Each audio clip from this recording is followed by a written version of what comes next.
Hello and welcome to the collection chamber. We've got a special little video for you here now. We've just been to the Milton Keynes Gaming Market, Retro Gaming Market, and we're now worse off financially.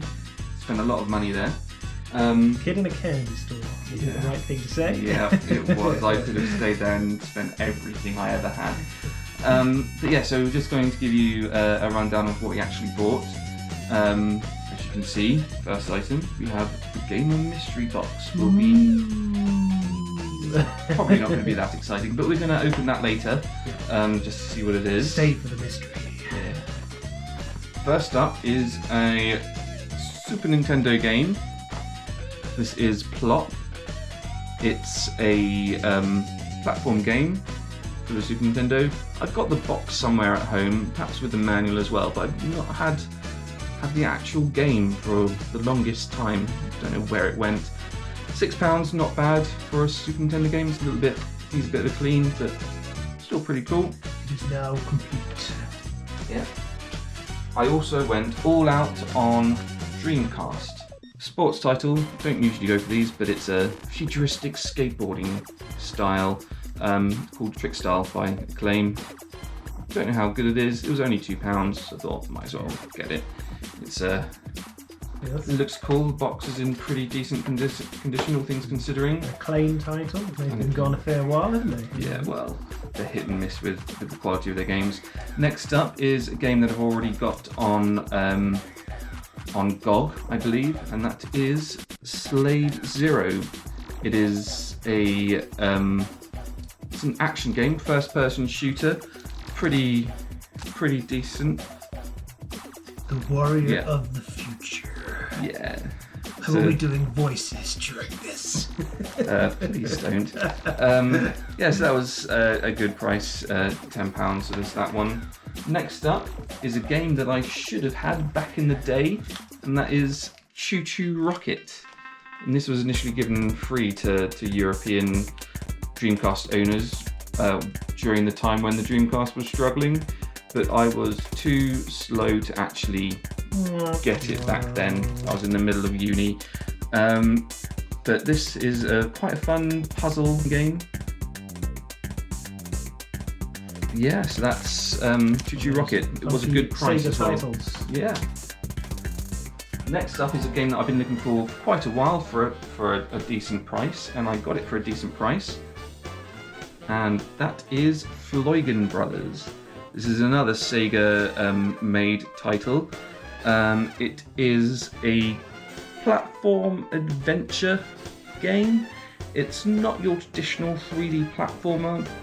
It's got some mechanics that are usually associated with adventure games, such as fetch quests and stuff like that.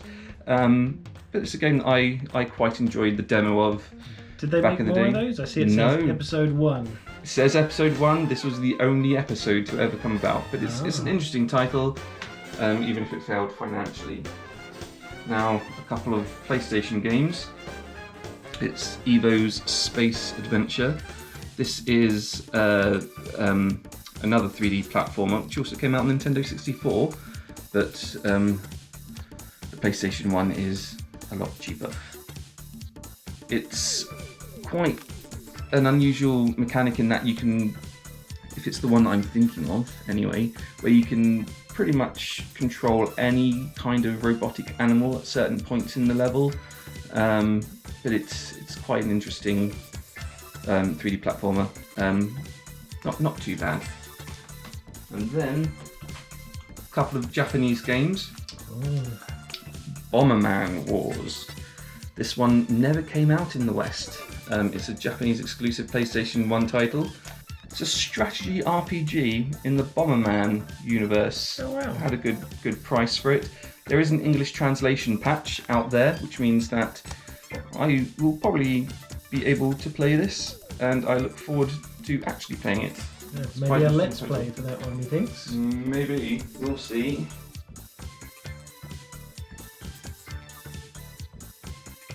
Next I've got a few DS games from Japan. This is Jump Ultimate Stars.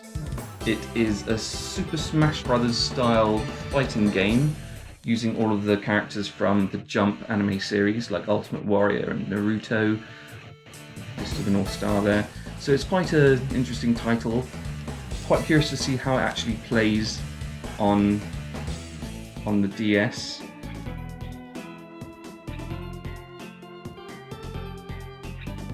Next up is Legendary Starfy 4, or Densetsu no Staffy 4. This is a Japanese platformer made by Nintendo themselves. It never came out in England. This one didn't come out in the West at all, but there was one game that did in America. We'll get to that in a bit. It's quite a cutesy platformer. It's basically entirely underwater leveled, but it's not as bad as that sounds. Quite a decent one.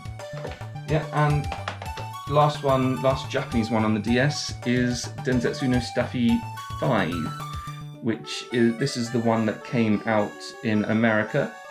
The American one is way out of my price range, but this is the Japanese one. I don't think there's much in the way of a language barrier for these, so that'll be quite interesting. This one uses the touchpad a lot more than the previous games.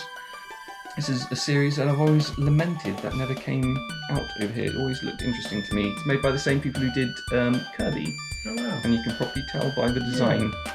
They look cute and Nintendo-ish. I look forward to playing those. Never heard of them. But there's more stuff that I haven't heard of. Yes, now for some PC games. Killer Loop. This is a Wipeout style racing game. It also came out on the PlayStation, which I've already got that one. But considering what the collection chamber is more about PC games than anything, I thought this is a good price. Brand new and sealed from back in the day. I quite enjoyed it, even though it can't hold a patch to Wipeout. Look at that. Looks interesting enough. See if I can get that working. We shall give it a punt. Yep. Next up is another game that I've got on the PlayStation. That is Glover. I love playing this one on the PlayStation. Actually. Yeah, I love my 3D platformers. The PlayStation one is probably the worst one to get though, because the frame rate is really quite poor, and some of the hit detection with platforming is a little bit off. The Nintendo 64 plays a lot better, but you're missing all of the cutscenes and some sound effects and stuff like that. The PC one is the place to be. I did try to get this working at some point on the PC. It's a bugger to get running. At one point it even crashed my machine trying to get it to run natively. But it's a challenge, this one. I'll see if I can... First you don't succeed, try again. Learning new stuff every day. But this is quite a unique platformer where you control a bouncing ball with a disembodied hand. Yeah, so it's an interesting take. Glover 2 may be coming out soon, because I believe it's having a renaissance. Yeah, the once cancelled N64 sequel has been picked up by well, there's one company that's been picking up all these old games. I'm going to remember it in about like 5 minutes or so, and I shall put that name up on screen now. Next up, we're going to the old Amiga. This is Theme Park Mystery. It is an adventure-ish type game with some cinematic platform sequences in there. I've not played too much of it before, but it seemed very interesting to me. As you can see, it's more towards the 2D side of one, but it is more of an adventure game than a standard platformer. Welcome to the Pleasure Dome. Yeah, we'll see. The voices are back. I've got to play more of this, but this is something that I think we'll definitely have a look at on the site. Good. I like it. Sticking with the Amiga, we have got Realms. This is an RPG published by Virgin. Obviously this is the budget version of it, and it wasn't that price. That was the price Be nice. When whoever first owned this bought it, the lucky bugger. Look at that tagline. There can be only one. Just make sure it's yours. But judging by when this was released and judging by inflation, maybe I did pay the same price. Yeah. But who knows? But this is like an old school RPG, which is which I thought seemed interesting enough to have a look at. Give it a whirl. See what that's all about. So that's Realms. Cool. Lastly, on the big box side of things, we've got a game for the old Atari ST. This was my console back in the day, even though I still think the Amiga's better. But we've got War in Middle-earth. This is like a strategy RPG game from back in the day. I believe it was from Tolkien's name on that. Yeah, so J.R. Tolkien. But yeah, so this is an out and out RPG in the old style of things. This came out before the Lord of the Rings Volume 1 and Volume 2. I believe it's 1989 maybe this came out. And lastly, there's a special bonus. Yeah. Lastly, it's not a video game per se, but we've got the Crystal Maze board game. So I'm super psyched to see how this plays. I'm a massive fan of Crystal Maze. As am I. Good choice, sir. Yeah, you may have seen the old PC game on the site. That's been reviewed before on the Amiga and PC. Is a bit naff, that one. But hopefully, as a board game, this seems pretty cool. They seem to be having tons of fun. And hopefully I will be too. We'll probably definitely have a Let's Play of this. I want to do a video on this. Even if no one watches, I want to do one. So that's everything we got. I spent way too much money. Forgetting one thing, good sir. One thing. What the audience have been waiting for. Let's see what we've got. This is the mystery box. What's in your box? Angelos. I don't know. There was a seller that had like several of these boxes there selling for £10. They promised 5 retro gaming items in there. Ooh. I've got a sneaking suspicion they're all going to be FIFA. So let's open it and find out. It'll be great if they're all FIFA. If they're all FIFA, I'll be pissed. Someone's just like clearing out their collection. Yeah. I can't imagine being £10 for 5 games. That's £2 each. It's not too bad, even if they are like Super Nintendo FIFAs. But let's drum roll, please. Drum roll, please. Oh, it's not just games. We've got a Space Invader. A Space Invader plushie. These little buggers poop stuff all over people. Yeah, it's an official one as well. It's not a. There we go. Yeah, it's not too bad. What's next? This is the Best of Bethesda vinyl figure. Is that a Doom Man? It's a Doom Man, I think. Yeah, they're considered Bethesda now. They're forever id software in my eyes. But yeah. So which number? I don't know, but you have to be 17 plus to have it. Oh goodness, yeah. No one's in that. Next up. Yeah, so we've got some Pokemon coasters here. We shall use those around the office. You know what I mean? Protect my lovely wood sideboard we see here today. Which is getting thrown away, I hear. But yes, my mug is currently on bare wood, so that'll be in use. Actually, it's not. While you were away, I put a coaster underneath it. That's how OCD I am. Lastly, promised 5 items. We've got Fallout dog tags. Not Fallout 76, so there is some value to them. So there's something in there. Oh, and temporary tattoos.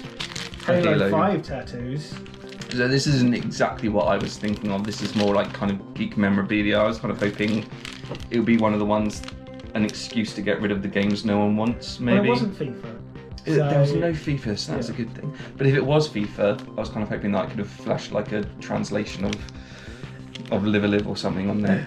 But yeah, so that's everything in the mystery box. A little bit disappointed. Best bit, definitely the dog tags. I might wear them or we may at some point. I promise I will get a social media post of James sporting the Halo 5 tattoos. No, you won't. Yes, I will. No. Yeah, pick which one you like. None of them. And shall we open this? Let's do it. Let's open Let's this do it. Bethesda box. Not the value from it. Yeah, because who wants these? That's why. At least it's the actual Doom guy and not some random character.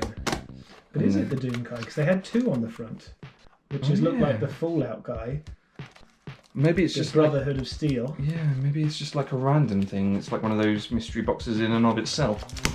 Could be any of the ones on the back. What is the worst Bethesda game? Fallout 76. Gonna rip it. Destroy. Destroy. It's probably worth nothing. And I've got a black bag. It's a plastic bag.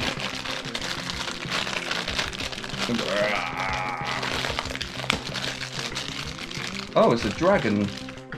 It's from Skyrim. Fuss Rodar. There you go. Yeah. All right, mate.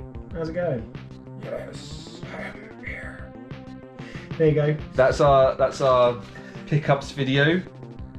I'm gonna say that is actually my favourite now. Having a dragon. That's pretty cool. But dog tags are nice as well. And yeah, that's everything we got from our time at the Milton Keynes Retro Gaming Market. Thanks everybody for watching. Why don't you tell us what you'd like us to try and find on our next trip to the Games Market or show. We're always interested to hear what you have to say, so please leave a comment, subscribe and like. Thank you.